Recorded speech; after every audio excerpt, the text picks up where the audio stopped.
and just to relax. Because today's session is split into 3 parts. And the first part, building effective relationships, is very much going to be about building the effective relationship to oneself. Because certainly in Buddhism, if one has a very peaceful, kind, caring, loving relationship to oneself, then all the other relationships will blossom from that foundation. So this morning, I'm going to be talking about your relationship to yourself. And then after lunch, we're going to go into your relationship in your family, especially in your marriage. And I'm very happy to talk about that part of relationships, because if we get it right from the beginning, then you don't come and worry myself and other monks about your problems. And of course, you're not monks, and so your marriage is one of the most important parts of your life. And if we get that right, then we can have a wonderful time afterwards. And you may think it's a bit strange that a monk who's never been married is going to talk about marriage and sex and relationships. But please know, I wasn't always a monk. And lastly, we're going to take it further into your relationships with your career, with life itself. So we're going to go on like 3 little steps here. First of all, your relationship to yourself, and then your relationship to your immediate family, and then your relationship to your business, your colleagues, your friends, and to the world itself. 3 little steps there. But they're all founded on your relationship to yourself, which is one of my experiences in monastic life, because I've been a monk now for over 30 years, and much of my life has been spent by myself, in solitude. I spent long periods of my life not seeing anyone, not hearing anyone. In fact, 2 or 3 years ago, I had a wonderful period of 6 months when I went on a retreat, and I never saw or spoke or heard from another human being for 6 months. It was a very wonderful time for me, a time of intense retreat. And of course some people think, how can you do that? 6 months without talking? I can't even manage 6 minutes, not even 6 seconds. Without seeing any other person, how can you do that? Even in prisons, when you have solitary confinement, it's not solitary at all, because you have to be visited by prison psychologists and guards and the governors of the prison. But certainly for a monk it was very much a solitary confinement for 6 months. But for me it was a wonderful time. But other times you see me like today in front of a huge crowd of people where I'm relating in a big way to other people. So how can you do that? How can you actually have this beautiful relationship to yourself so you're happy in solitude and you're also happy in front of your friends? I think I've already given the answer there when I just said, now I'm in front of my friends. I've known many of you for several years now, and I can recognize you and I say hello and I know who you are, and you know who I am. So it's like just talking with friends, that's all. So that's why I don't get nervous up on the stage, because you're all my friends. And you can see here that when you're by yourself, if you are a friend to yourself, then you have the foundation of a solid relationship to yourself. A lot of the time we aren't friendly to ourselves. And I've seen that often in the way that people try and meditate. Because meditation is a core part of Buddhist practice. But I can actually see just the way that people approach their meditation. Sometimes they're not friendly towards themselves. And all of the little defilements which are in their mind, they try and control them and get rid of them. Oh, you're so tough. You should be friends to yourself. Because if you're friends to yourself, even if you're friends to your defilements, all those defilements, they just vanish away. Just with that friendliness and the kindness. And it's actually that friendliness, that kindness, that compassion, that peace, that letting go, is the key to an effective relationship to oneself. You don't have to be perfect, I found, to like yourself. In fact, if you try and be perfect, you'll never like yourself. You'll always be trying to change yourself, trying to control yourself. You may know that in Buddhism, for those of you who know some of the traditional aspects of Buddhism, there's one person in Buddhism who's very similar to the Christian idea of a devil, and that fellow is called Mara. Now, I was always fascinating with this role, this concept of Mara in Buddhism. It was Mara who came to try and tempt the person who was about to be the Buddha just before his enlightenment, who tried to stop him becoming enlightened. But what really gave me a huge insight into what that really means is when I found out that in the Buddhist cosmology, in all the different levels of heaven, this fellow Mara is a chief of this very, very high heaven realm. And this particular heaven realm is the realm of those who wield power over others. To put it in common English, it's like the control freak in chief. And that's like what Mara is, the controller. And when I understood exactly what this Mara really means, this is a controller, the one who wants to manipulate, the one who wants to change, the one who wants to keep you in his power just by always wanting you to change and control things. I understood now what that really means. That's like a hatred. If you want to try and control others, it means you don't like them, you don't appreciate them, you don't really see their good qualities. And this comes with your relationships with other people, which I'll deal with later on this afternoon. How many of you want to change your children, want to change your parents, want to change your wife, your husband? It's one of those old sayings about a marriage. Just when a woman falls in love with a man and marries him, she wants to change him. She would think, you've got a few faults, but under my influence I can just tweak him this way and tweak him that way and get him just perfect. And of course, the thing is, he doesn't change. As you marry him now, that's the way he will stay. Actually, it usually gets worse. And no, it doesn't get worse. As for the woman, when you marry the woman as a man, you want it to stay the same. As young and as beautiful as she is now. But of course she doesn't stay the same. But the point is that if it's like a love like that, which is always demands perfection and doesn't allow change, that means that there's no possibility there of happiness and peace. And it's the same with yourself. If you want perfection for yourself, you want to change yourself to be something different, there's no possibility of an effective relationship to yourself.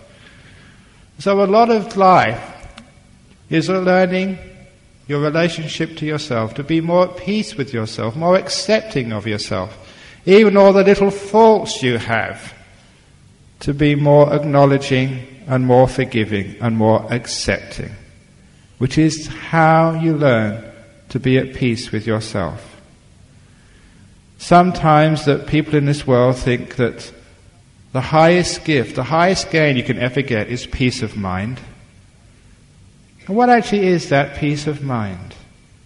Sometimes people think, you have to meditate for a long time, you have to be fully enlightened, you have to get into these deep states of meditation before you can be at peace. But the point is that no, you don't need to be so perfect to gain that peace of mind. To gain peace of mind, you don't have to change the world as much as accepting the world for what it is. It's more like an appreciation of things. I learnt this with my teachers in Thailand, who always would say that no matter where you go in the jungles, you will never see a perfect forest. Actually, when I went to Australia, I did start to see some perfect forests. I see some forests where all the trees were in straight lines and in rows, but they were planted by the forestry department. They weren't natural. But in a real forest, in a real jungle, as many of you have seen, the trees are leaning all over the place. There are some with their branches had fallen off. There are some which are diseased. There are some which are dying and some which are dead. And that is what makes the forest beautiful. If all those trees were in line, if they were perfect, straight, fully grown trees without diseases here or wounds there, it would not be beautiful. If you look at nature, whether it's waterfalls or whether it's rocks, sometimes people try and create nature, in like Sunway City, Lagoon, or wherever they do. And it's never quite the same because people make the mistake of making it too perfect. When it's too perfect, it's not natural, it's not beautiful. It doesn't inspire the mind. In the city in which I live, in Perth, we have this beautiful ocean on the west coast. And on the evenings, especially from my monastery, which is high up on a hill, you can see the sunsets over the ocean. But I noticed very early on, the most beautiful sunsets occur when there's a few clouds on the horizon. Or actually, even better, a little bit of pollution, some smoke or smog. Because when there's some imperfection in the sky, a cloud of dust or a cloud of water vapor, then that spreads the light of the setting sun across the horizon. And it's only then you see these amazing oranges and deep reds and purples streaking across the sky. And it's only then is a sunset so awe-inspiring and beautiful. You need imperfection to make it beautiful. And it's the same with a character you live with, a husband or wife. There was this one Buddhist in the early years when I went to Australia, and he came to me to complain about his marriage. His problem, he said, was his wife was too perfect. And it was true, she was just a wonderful wife. She was beautiful, she was caring, she never argued, she was a great cook, always good at housework, never complained. And he couldn't stand her. He was too perfect. And after 6 months they got divorced. It's true. Because imagine if you're with somebody so perfect and you're not, you get embarrassed. Or you feel uncomfortable. Because your faults really stand out. You can't win, can you? But the point is that a little bit of imperfection is sometimes called character. It gives you something to like, something which is cute, something which is charming. If it was perfect, it'd be like some robot, some plastic, and that's what he was married to, like a robot, the perfect woman, and he hated it. So I think you can get the meaning of this whole flow of stories and arguments. That having a good relationship with yourself is appreciating imperfection. To seeing that as character, as features. Now you've all read that story, the first story which opens up that book, Opening the Door of Your Heart, about the 2 bad bricks in the wall. That particular story has been cut out from the book, has been reprinted, and is used as a pamphlet by our local chapter of Amnesty International. Because in Perth, whenever they are protesting against some violation of human rights in the world, the organizer of Amnesty International in Perth decided she wants that story to give out to all of the people supporting their causes so they can keep things in perspective. That sure, they are criticizing some faults in this government or that organization, but they don't want to criticize a whole organization. They just want to criticize the faults, not the organization. They're not criticizing the government. They're criticizing the bad acts of the government. It's one of those great psychological truths of having a good relationship with oneself or others. You never criticize the person. You criticize the fault. You separate the fault from the person. And if you can do that, you understand just how there can be effective responses in this world. For example, you know from the stories in that book and from listening to my talks before, I spent a lot of time in my early years as a monk in Australia going to prisons and giving talks in jails. And one of the strategies which I used was never to call those people in jails criminals. Because if I called them a criminal, I was being judgmental, I was summing up their whole life by the one or two bad things they did. And that was really unfair. Because sure, they had committed that crime, but they'd also done many other things in their life as well.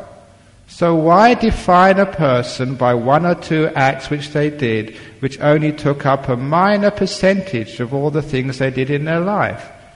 So I never called them criminals. I always said, you're a person who's done a criminal act, or maybe 2 or 3 criminal acts. But you're a person first. You're the criminal second. But you're the person first. So because I related to those people in jail, not as criminals, but as people who had done a criminal act, there was a much better way of communication. And that's why I was very successful. I say one of the compliments which I've got in my life, which I cherish, was when I was phoned in my monastery. I picked up the phone. It was one of the senior officers in one of the prisons in Perth. They wanted me to come back to give some more talks. I said, look, I'm abbot now, I'm too busy. And said, please come back. I said, why? There's other monks, other people going to the jail to help. I said, no, you come back. I said, why? And they gave me this wonderful comment. They said that, I've noticed, he said, I've been in this prison service for many years. All the people which came to your class, once they were released from jail, they never reoffended. Once they came to your class, they never came back to jail ever again. And that really touched me, because I know that many times if people get into the system, if they get caught and they go to jail, they reoffend soon after they get released. It's called recidivism. And that was a wonderful quote. It said, so please come back. And I thought, what have I done which other people didn't do? And I think that was the main thing which I did. There were people, not criminals. People who've done a criminal act. Now it's the same with you. When you have your relationship to yourself, how do you look upon yourself? When you think of yourself, who are you? Do you think of maybe those faults which happened to you, or the faults which actually you did, or the rotten things which happened to you when you were growing up? The painful experiences of your early life, or the mistakes which you've made in your life.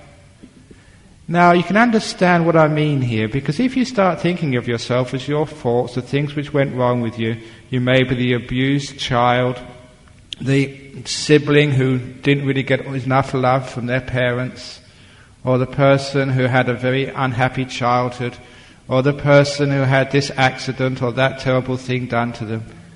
Or, as somebody came up to me and talked to me the last time, I think it was in the BGF, they'd been raped here in Malaysia. Then is that all that there is to you? The lady who was raped, I said, you are a person first. You are the victim. Secondly, that's only a small part of your life. So please keep it in perspective, using the simile of the brick wall. If you don't, you create this very slanted, biased, unbalanced perspective and relationship to yourself. You do become the victim. That's all you see. And your relationship to yourself becomes one of fear, one of being in a prison, one of unhappiness. And that's not necessary. It's true that you're a person who's had that terrible experiences, and terrible experiences have happened to you in your life, but many other good things have happened to you in your life as well. So please remember those good things which have happened to you as well. Then you do get a proper relationship to yourself. It's a relationship of respect. And it's fascinating how few people really respect themselves. Many, many years ago, I read this story. It's a fascinating story. That it started off in a school in the United States somewhere. It was a primary school, a grade school, maybe 10-year-olds, 11-year-olds. And there was some conflict in the classroom, and during the conflict, it looked like there was going to be some shouting or even a fight. And the teacher told everyone to sit down. She raised her voice and told everyone to be still. And she said, "Get out a piece of paper." So all the children got out the piece of paper. Draw a line vertically down the middle of the page. And they did that. Right on the left-hand side, on the top, put the name of one of the people your enemy on the other side. The one you want to hit or shout at, the one you don't like. Put their name on the top. And they did. On the left-hand side, write down for me all the terrible things they've done, all their faults, the reason why you hate them. And so all the children scribbled down, first of all, the name of the enemy in the classroom. And they put all the things down which they hated, the reason why they deserved to be punched or thrown out of the class or whatever. And of course they soon filled that left-hand side of the page. When they finished, the teacher said, "Right, on the opposite side of the page, the right-hand side of the page, I want you to write down what you respect about that person, what you like about them, their beautiful qualities." And of course that took much longer. But they had to fill that out.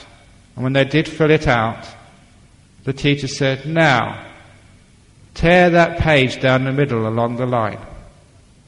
So they separated out the two halves of the page, one with all the things they hated in the other person, and the other side, all the things they liked in that person. "Now," said the teacher, "that left-hand side, with all the things you hate in your enemy, screw that up and throw it in the bin." And they had to do that. The right-hand side, all the things you like in your enemy, now go and give that to them with a smile. And they did that. And that was a very beautiful way of solving the problem. But it didn't just solve the problem once, because the reason this story came to light 30, 40, 50, 60 years later, one of the children from that class had died. And at the funeral service, when the wife, the widow, was talking about her husband and about his life, as is often done now in funeral ceremonies in the West. In fact, usually this takes up most of the funeral services in modern in the West these days. You get the family and friends come out and speak from their heart about the achievements, especially the spiritual achievements, their kindness, their generosity, their love, because they want to celebrate the life. So when this woman came up and started talking about her husband, she mentioned, one of the things which meant so much to him was this little piece of paper which he got as a child in school. He keeps this in his wallet all the time, he said, throughout his life. Whenever he was upset or angry, either at me or the children or at the workers, he'd always get out that piece of paper and read it and remember the way to solve conflict. And also, whenever he felt depressed and upset about himself, he'd read out all the kind things his enemy had said about him. And he said that stopped him getting depressed. That solved much of his inner turmoil. And it gave him a perspective on life that he never got that angry with me. He said that saved his life, that little piece of paper, which he'd carried around for 50, 60 years. And she got it out to show the people in the funeral ceremony. And at that point, about 3 or 4 people in that little ceremony also stood up, because they had been children in the same class, lifelong friends, and they too, from their purses and from their wallets, got out the same piece of paper and waved it. It meant so much to them as well. It was a fascinating story how just that little piece of psychological brilliance by that school teacher in a primary school, in a grade school in the US so many years ago, had actually solved so much argument, so much pain, so much depression, so much misery, simply by giving people an appreciation of who they are. It's strange that why it is we just focus so much on our faults and what's wrong with us, and because of that we lose our confidence, we lose our peace, we lose our happiness, and when we start losing that, our relationship to ourselves goes so completely crazy that we either have to escape in drugs or alcohol or in depression. And as I will say later on, if you haven't got a good relationship to yourself, you can never have a good relationship with another person. So one of the important things is actually to appreciate oneself with all of your faults. You don't have to be perfect. That was such a wonderful realization in my monastic life, to realize you don't need to be perfect to be happy. And this is a teacher like Ajahn Brahm, who I grew up with. Sometimes he just wouldn't criticize you. You do something wrong and he'd just think it was funny. He'd laugh. I expected to be punished. But he would never punish you. He would just accept you. That was strange to me. But after a while of living with a great monk like that, I got the message. Just as he would accept me as I was. For example, I remember once going to him because whenever we needed anything, any requisites, because we were only small monks, no one would ever give anything to a small monk. They just give it to the great teachers, Ajahn Brahm.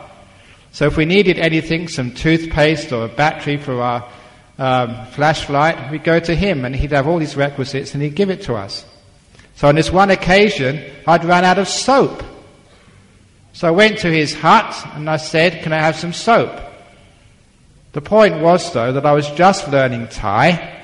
The Thai word for soap is sabu, but I said sapo.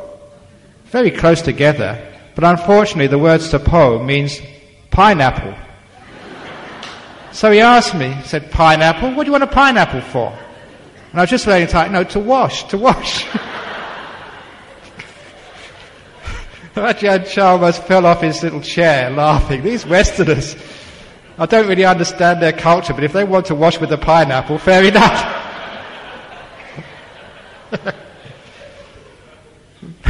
But he would never criticize you. He'd just make fun and have a good laugh. And I realized from that teaching, because Ajahn Brahm would teach by example, I realized that's the way I should relate to myself. So if I made a mistake, I would just laugh with everybody else. And I wouldn't get depressed or upset about myself. If I did something stupid, I would laugh. For example, I remember once one of the jobs which I do is to give marriage blessings. And this man came in with this young Thai girl once. And I said to this man, "Oh, are you the father of the groom?" He said, "I am the groom."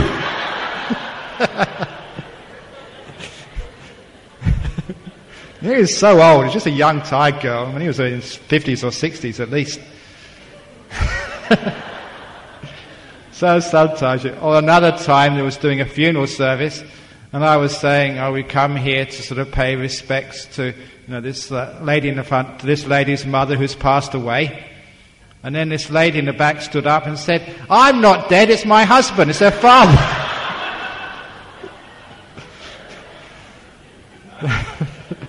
So you make big mistakes like that, but who cares?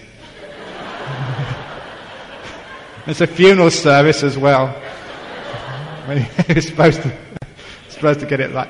But if you do make a mistake, you make fun of it and you accept it. It's part of the character of life. And it's more fuel for my stories. So isn't it wonderful when you make mistakes like that?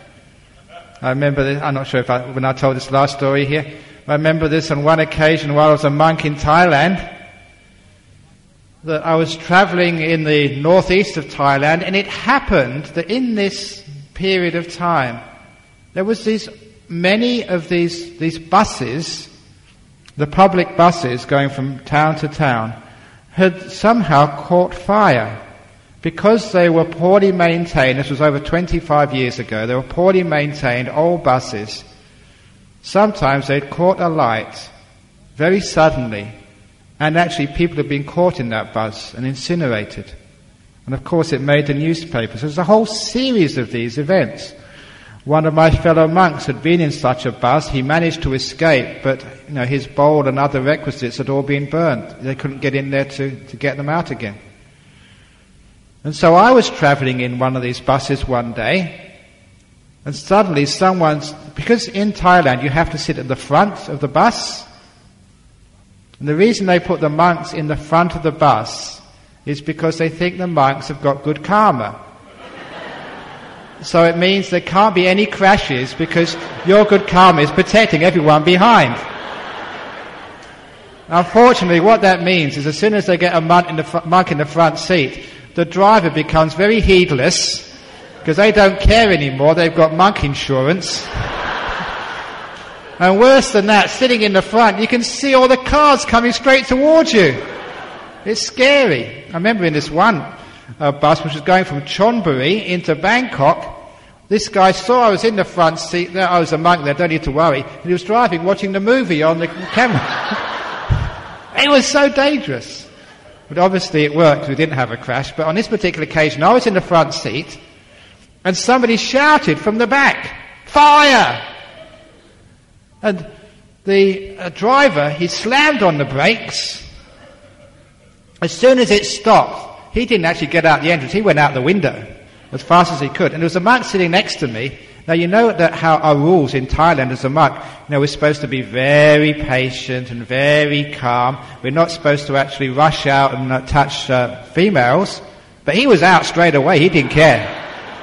And everyone was crowding out, and I was sitting in my seat. The main reason I was sitting in my seat because I hadn't read the newspapers. I didn't know all these stories about buses exploding into flames. The reason I stayed still because I was stupid. Because I didn't know. But everybody rushed out, and I just said, "What's going on? What's going on?" And one person stayed behind. They checked where the smoke was coming from. It was just a cigarette butt, that was all. So they put out the fire, and everybody came in the bus again, because I was sitting in the front seat. As they came out, "Oh, the Arahat, oh, the great monk, oh, you're not afraid of death, oh."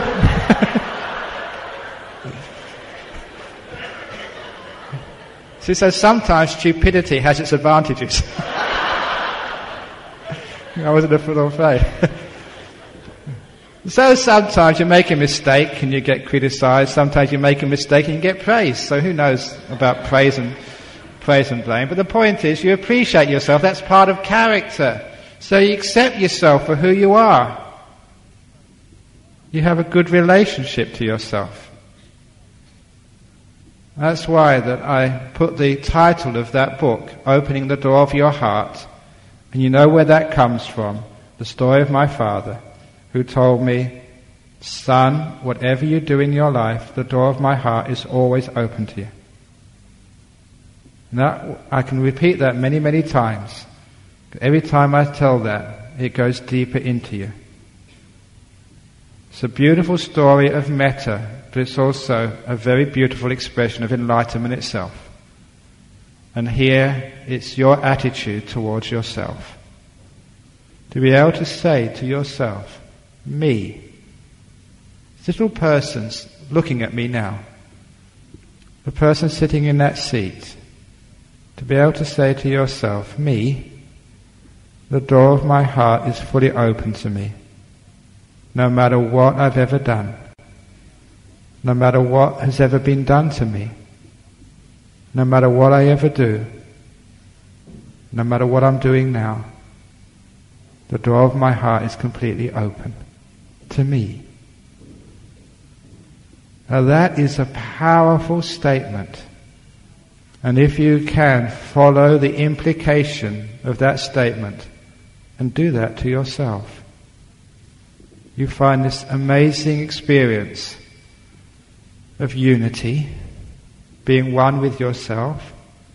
It is called peace of mind. All that unfinished business in your life is now all finished. You're at peace with yourself, you accept yourself. With all of your faults and imperfections, now you accept yourself for who you are. It's called metta, it's called love, it's called peace, it's called freedom. It's how you get that wonderful relationship with yourself. I've been doing that for many, many years.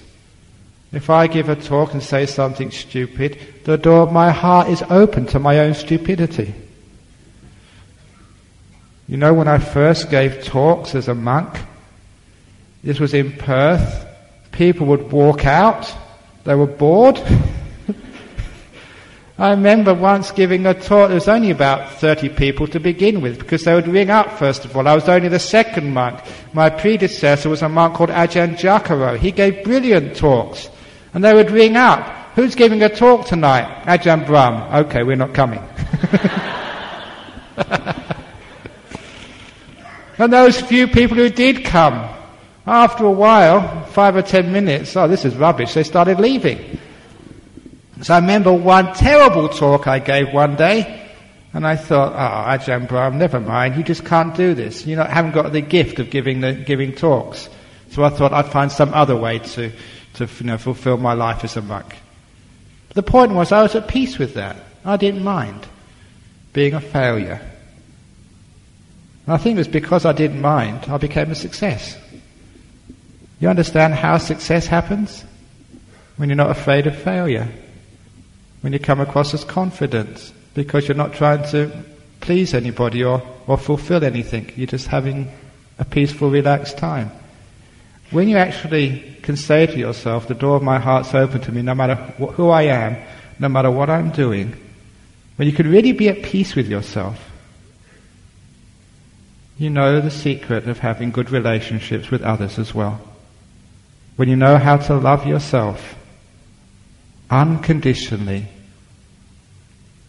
it's called the ending of desire, the ending of ill will, the ending of the defilements which the Buddha pointed out are the root cause of suffering, the root cause of your own personal suffering and the root cause of your suffering among other people as well. It's not you which is the problem. It's not your partner which is the problem. It's not life which is the problem. It's not even tsunamis which are the problem. It's our attitude towards these things is the problem. The world is the world. It's nature. It's the nature of tsunamis to happen. Very rarely, but they do happen. It's the nature of husbands to be like that. For those of you about to be married, do some research, first of all, about what husbands are like. Don't think that your one is going to be different. For those of you who are going to get married to a girl, do your research, find out what wives are like. At least you know what you're doing.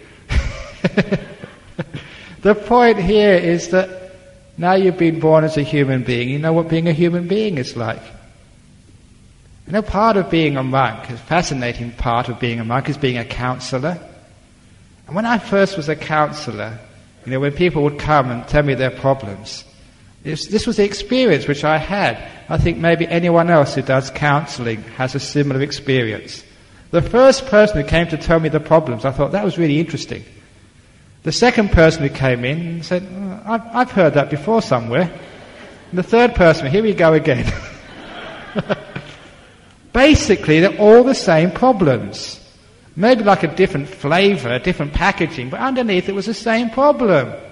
The lack of self-acceptance, trying to struggle, trying to make their husbands be perfect or different than they are, trying to make their wives perfect, trying to make themselves perfect, trying to make their body perfect, trying to make life something it can never be.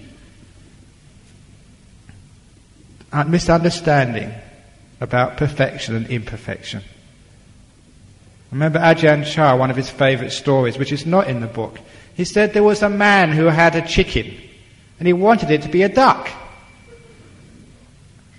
And he complained to his friends and to his monks and said, "Oh, why isn't my chicken like a duck? I want my chicken to be a duck." He's a crazy person. Look, chickens are chickens, ducks are ducks. What do you expect? That's what chickens are like. And of course the moral of that story is, I want my husband, to be like a monk. Never to get angry at me. They always to be kind, always to be understanding and wise. Look, husbands are husbands, monks are monks. You can't expect your husband to... I want my wife to be like a saint. No, she's a wife, she's not a saint. I want myself to be perfect. That's like wanting a chicken to be a duck. Now do you understand about accepting yourselves for who you are, accepting life for what it is? This is building the relationship, the wise relationship, which doesn't expect something which life can never give you. Suffering is wanting life to give you what it can never give you. Wanting chickens to be ducks. That's called suffering. Stupid craving. Wanting my body never to get old. How many of you just look in the mirror and use hair dye instead of allowing yourself to get grey? As for me, I never use hair dye. I just shave it off.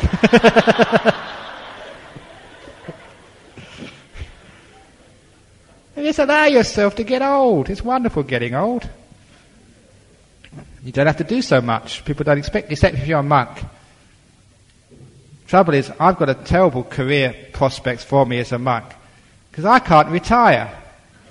In fact, the older I get, just the more invitations you receive. The older you get, the harder they work you. Look at the poor Chief Reverend. My goodness, he has to really work. But who cares anyway, you just enjoy it, you accept that. So the point is that you understand exactly what you're dealing with in life and who you are, and you tend to accept yourself who you are. And sometimes I tell the most ridiculous jokes. And sometimes people say, here he goes again. But look, I tell you, look, I can't stop there. That's my conditioning. You know the reason why I tell jokes? It's because my father used to tell jokes. He was always cracking jokes and getting into trouble because of it. I remember this one joke. It's got nothing to do with the talk, but it's time for a joke. I remember he went to see my uncle, his brother. And he went into, my brother had a little cafe in Chelsea. And he went in there and said, "Oh, terrible news, brother. Just one of my friends at work," he said, he had this motorbike accident. And as soon as he went into to hospital, they realized it was very serious. He had to have an amputation of his leg. And my uncle said, "That's terrible." He said, "That's not half of it. Look what happened next. In a hospital, they wheeled him into the theatre because they were rushing. They cut off the wrong leg." And of course, as soon as they realized, the one which was really injured, they couldn't leave that on. They had to cut that off as well, so he lost 2 legs. And of course, he sued the hospital, got a good lawyer and sued them, but he lost his case. He didn't have a leg to stand on.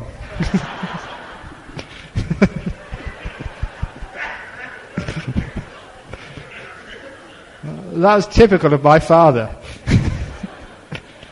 So it's just conditioning, that's what it is. So if you complain about me telling bad jokes, it's not my fault. It's not good. I accept myself who I am, and that's it. So when you're at peace with yourself, you accept yourself for who you are. There's other joke he used to tell me. This is a bit naughty one. He said, what fun does a monk have? He would say, and he would smile and say, "None."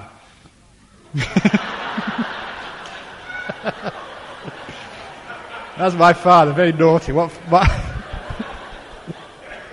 That's not true, of course.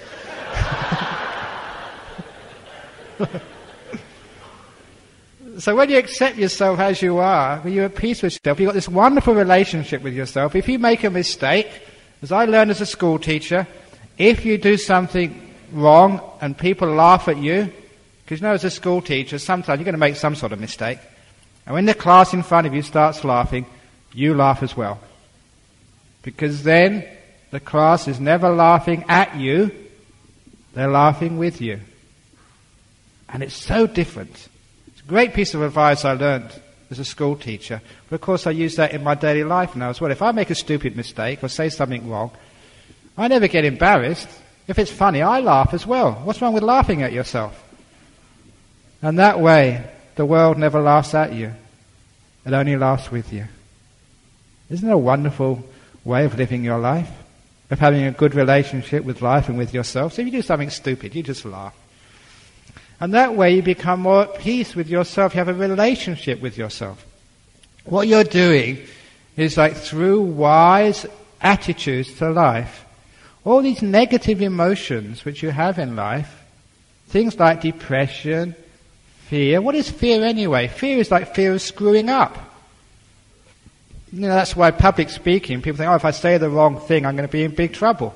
No, if I say the wrong thing, it's great. Have a good laugh. If you say something stupid, then people find it very funny. And you don't need to see expensive psychologists or psychiatrists or therapists. As I was saying just in the introduction there's some of these motivational psychologists who come to hotel rooms like this, and they charge a huge amount of money.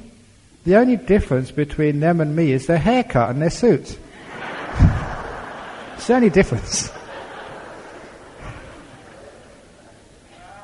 But you are actually getting these amazing teachings which actually work.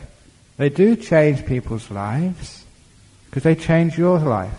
It's looking at your relationship to yourself, allowing all that fear to disappear by accepting yourself who you are, allowing all that negativity, that self-hate. It's incredible how much self-hate there is inside each one of us. How we literally think we don't deserve to be happy. You know why people don't think they don't deserve to be happy? It's a lot of time because we've all done something wrong in the past. Has anyone lived a perfect life and they never said the wrong thing or did the wrong thing? I remember at my father's funeral, I was only 16 when he died. I felt very guilty. There was two things which I felt really guilty for. The first thing was that when I was growing up, the musician I liked the most was Jimi Hendrix. And I had a few of his records which I used to play. And my father used to like Frank Sinatra. And so because I was growing up, I was a teenager. I understand now the psychology of this. When you're a 15, 16-year-old teenager, you have to actually separate from your father. You have to be independent. You're not part of the family. It's just like a male thing. Actually, to be independent, not to be part of the tribe. And for that period, no matter what your father says, you always want to do something different. It's just the nature of growing out of the family, out of the nest and being independent. It goes through all cultures. So at the time, whenever my father would play his Frank Sinatra records, just on principle, I'd play my Jimi Hendrix records. And the point was that Jimi Hendrix was far louder than Frank Sinatra. So I gave my father a terrible time. And of course, it was because I was a teenager. I was just going through that independence, rebellious thing. And of course, he died too soon. And I remember at his funeral, that's one thing I felt sad about. I said, why did I do that for? Because I love my father. And I never had the time to say sorry. And I felt guilty because of that. I'd hurt someone I never really wanted to hurt. I was just being a teenager, that's all. And I felt guilty for a while. Until later on I learned I could forgive that.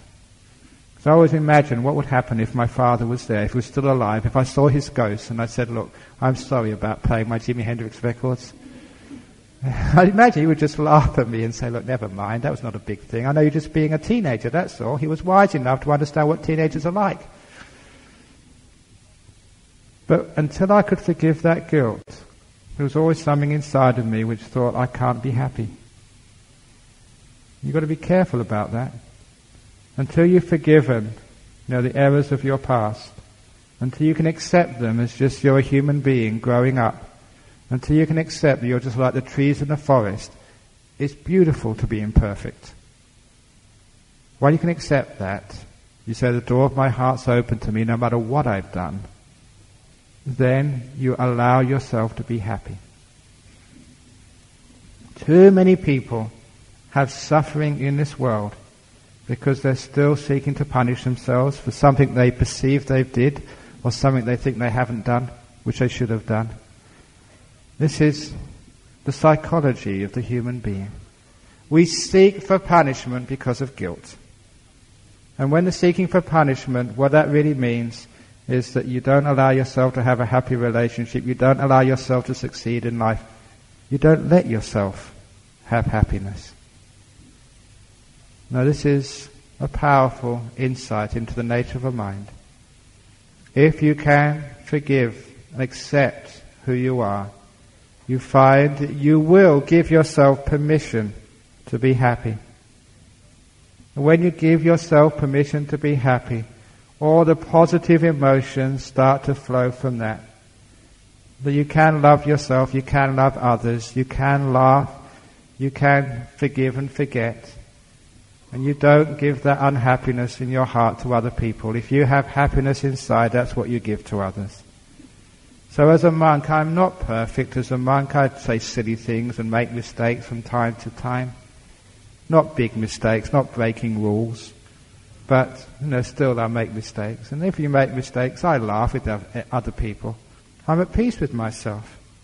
And because I'm at peace with myself, I can allow happiness to come in. I give myself permission to be happy. And when you give yourself permission to be happy, you can have inspiration, you can have joy, you can enjoy other people's company, because you enjoy your own company.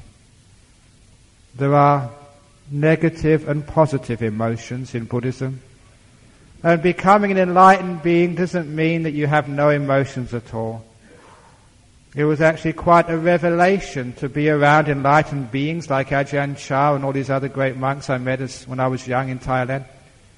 Because I always thought that enlightened beings had horizontal mouths. They never smiled, they never got angry. I thought they were just equanimous, just like robots. And it was marvelous actually to see that real enlightened beings had emotions. The positive ones. They would laugh, they would smile, they had love, they had inspiration. But the negative ones, they had all disappeared. They would never get angry or be critical. They'd always laugh and smile and have inspiration and joy. All the positive ones were what was left. So imagine that's you. All the negative emotions of fear, depression, anger, anxiety, panic, all those have gone because you've allowed life to be, accepted yourself for who you are. All the positive emotions take their place. You become a happy person.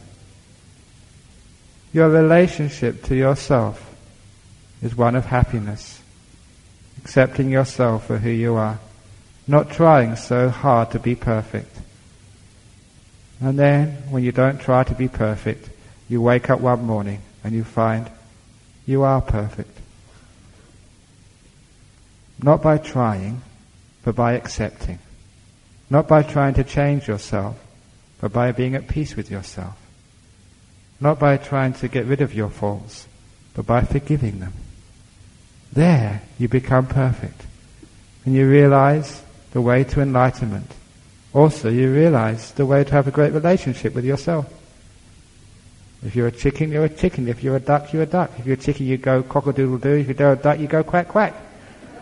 And I don't try and be any different. So that way, you come to peace. You come to acceptance. You come to freedom.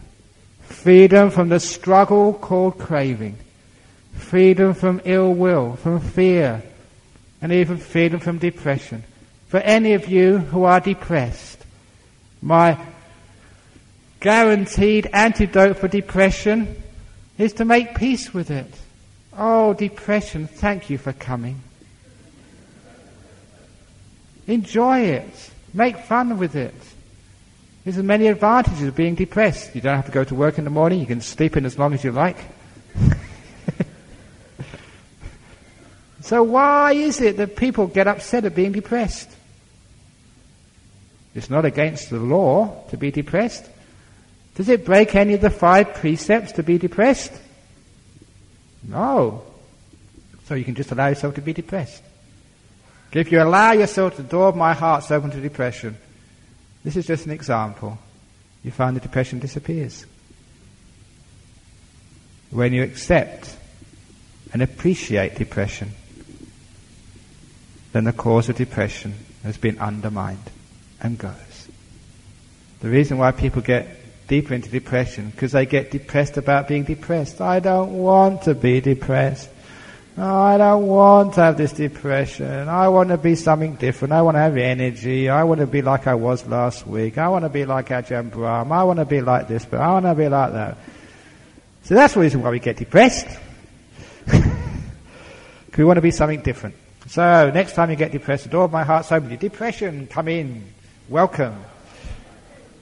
If you can do that, you find you don't get depressed. You undermine it. The cause of it, the power supply is turned off.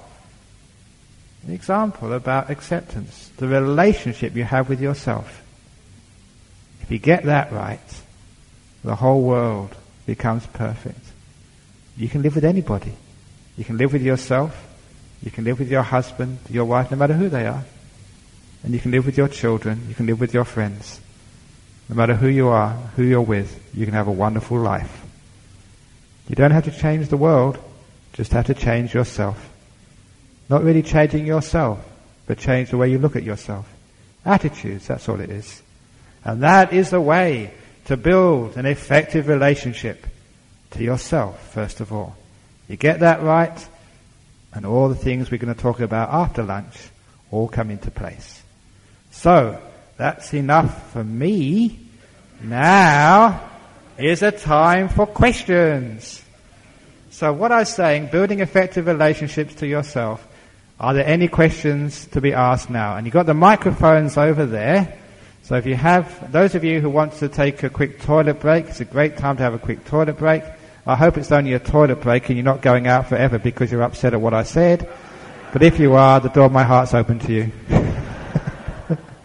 So is there any questions now about the effective relationship to yourself?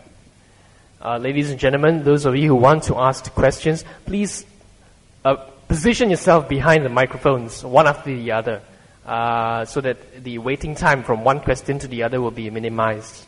All right? So take your turns, one after the other, behind the microphones. Questions?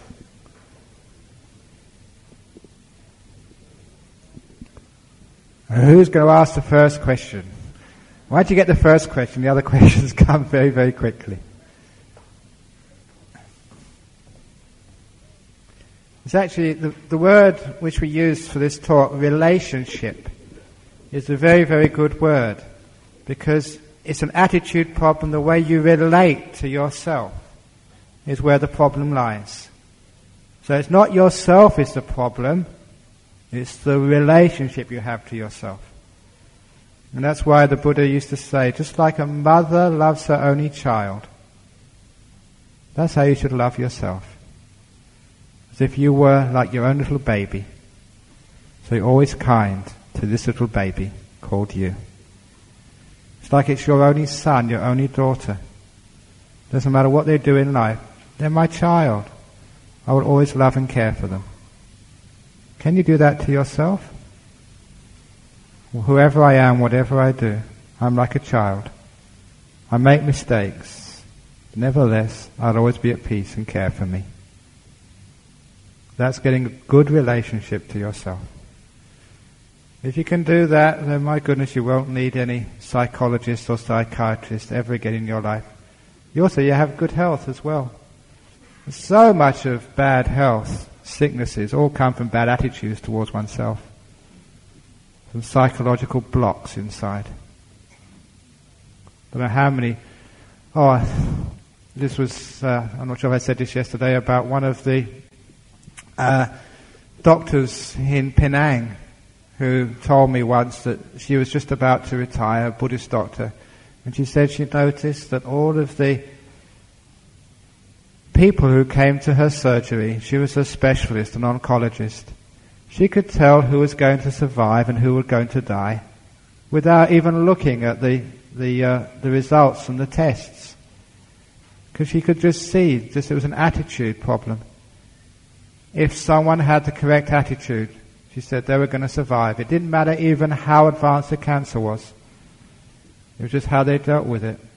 So that was a far more reliable indicator of who would survive and who would die. And I've heard, that was the first time I heard that from a doctor in Penang, and I've heard that countless times since from specialists. They can just look at a person, talk with them, and know with 99% accuracy, she's going to live, he's going to die. It's not the cancer, it's the mind. Your relationship with that disease. Okay, we've got the first question. Ajahn, I'd just like to clear my mind regarding accepting ourselves, as we've been hearing 1 hour ago. Is this accepting ourselves in any way related to contentment of what we are?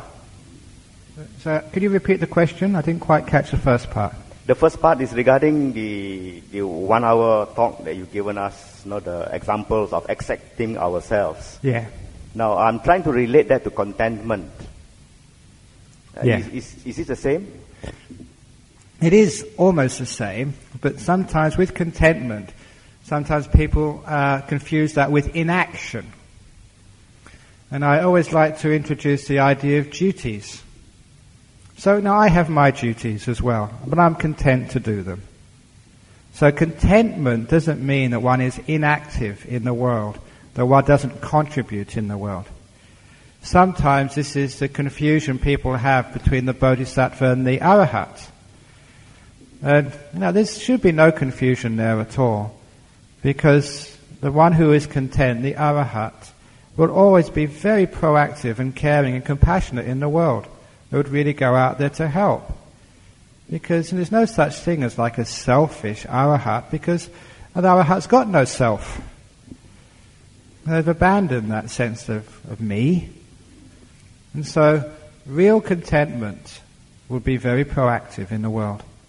The content person will be happy to be by themselves if there's nothing to do, and be very, very happy to really serve and look after others. That's what real contentment is. Does that make sense? It does. Thank you. Okay, very good.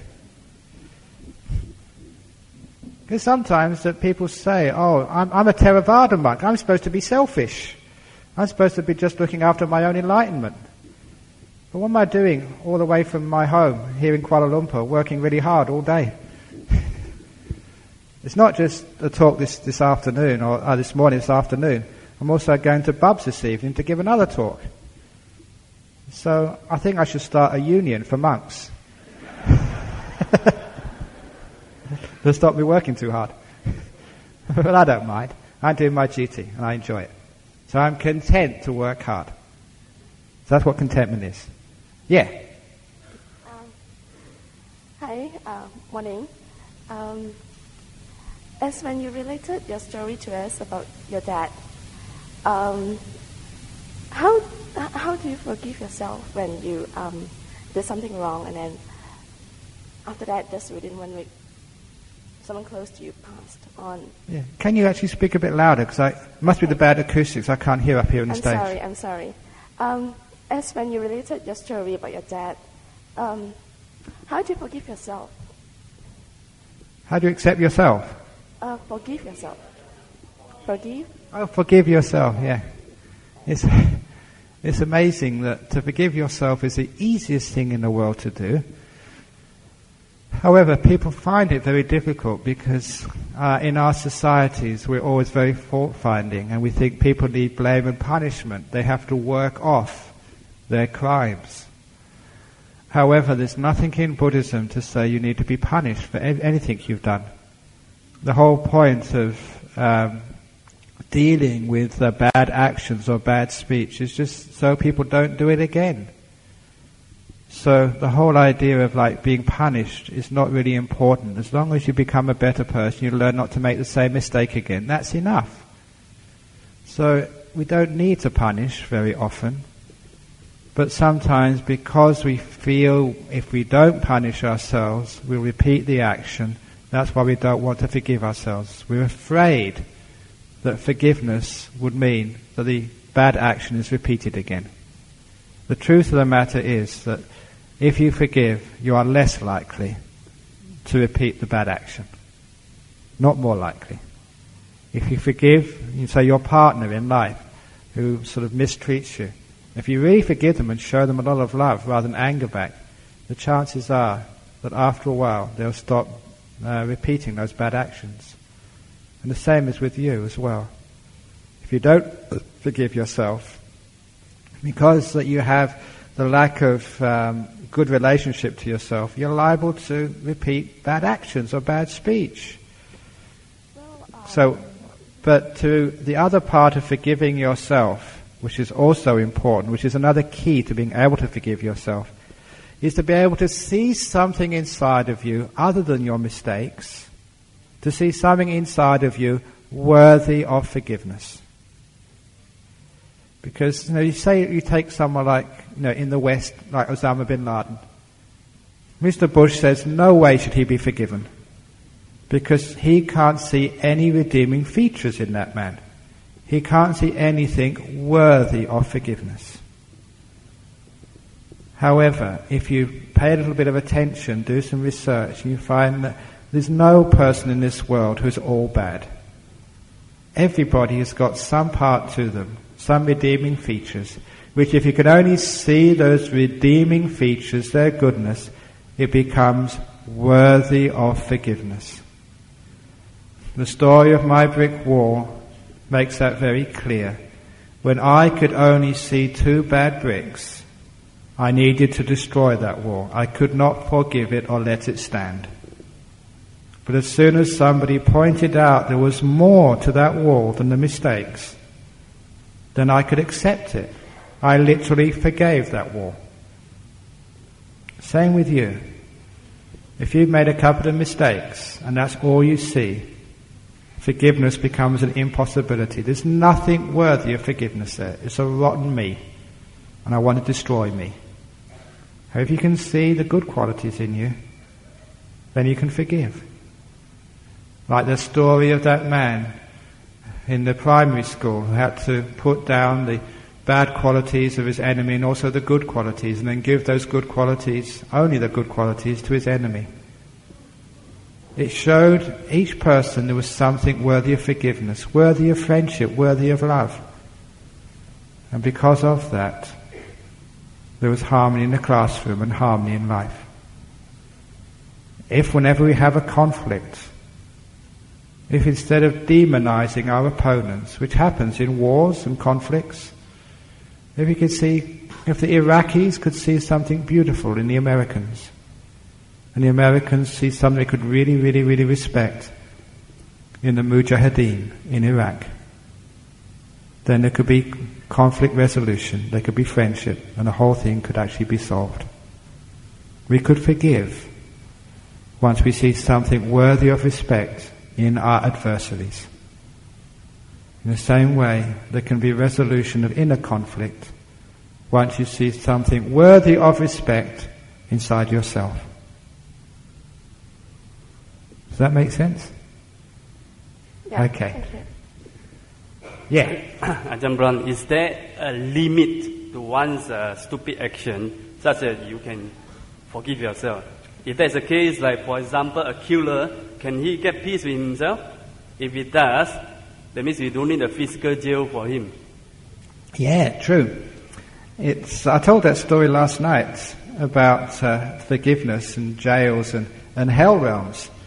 Because I'd recently been to Java, and on the great Buddhist monument Borobudur, there are many carvings. And one of the carvings which I noticed there was a Jataka tale of a man who had just pushed his mother over, had hit her. And that's a very, very bad karma to actually to hit your mum. And after he died, he went to this hell realm, and he met this man who had like a wheel of razor blades cutting into his head continuously. That was the punishment. And this man said, I've been enduring this for 600 years because I hit my mother. And I was told when this first happened, in 600 years' time, I'd meet another man who had hit his mother, and that's you. Now you will take this wheel and now also torture your head for the next 600 years. And so straight away the wheel left this poor man who had been enduring it for 600 years and now went to this other man. This other man said, well look, if that's going to happen to me too, and in the 600 years somebody else has had to face this torture, let me face this torture for eternity. I will take on the bad karma of all other beings who hit their mothers.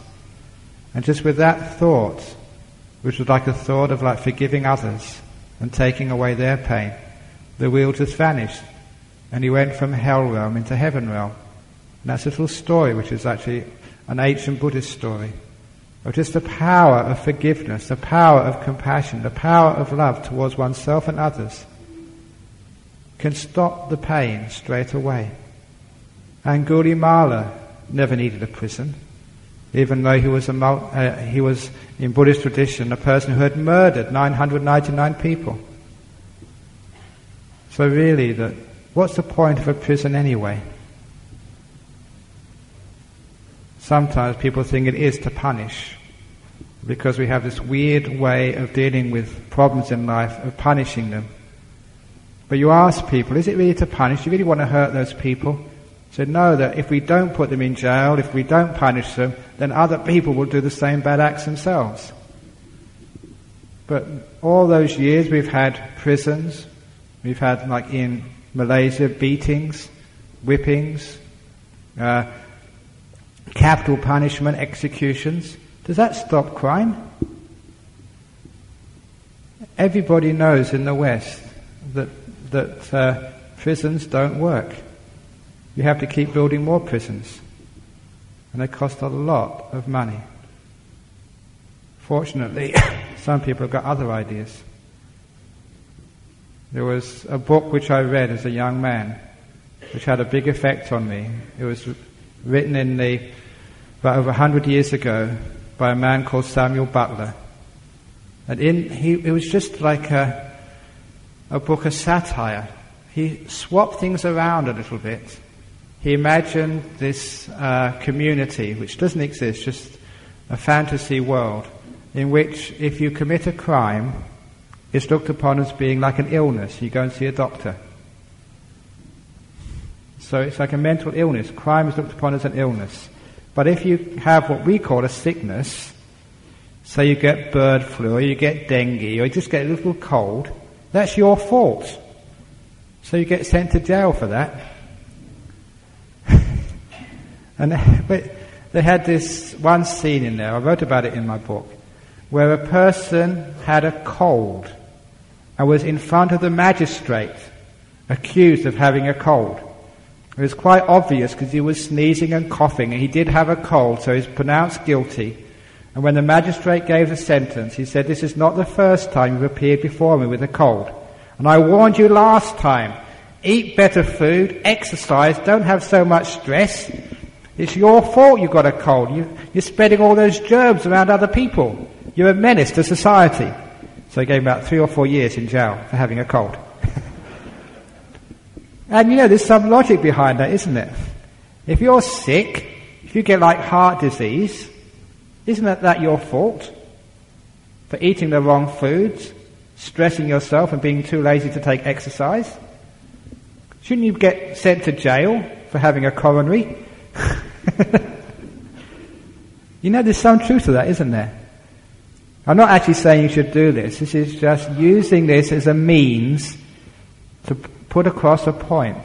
Why is it that we punish people for crimes when it could be like a social disease? But we actually treat people who have illnesses because the point of having an illness is compassion, to make sure they get better so the disease or the virus is no longer there. Why can't we have the same way for dealing with crime? Have hospitals, not prisons, to treat the disease of crime, not to punish it. So that's actually what I would like to see. Crime is a disease. It's the wrong attitude, it's the wrong way of thinking. It should be treated, not punished. In that way I think there'll be less criminals in the world, and less jails. It's the same with you, or your family. Someone does a mistake, let's treat the mistake so they don't commit the mistake again. But let's not use punishment. Sometimes, obviously, some people do need to be removed from society to protect themselves and others. In the same way, if you've got some infectious disease, you need to be isolated, quarantined for a while, until the disease goes away, until you're not a danger to society anymore. So it's all right to have isolation units, but not as punishment, just as protection, that's all.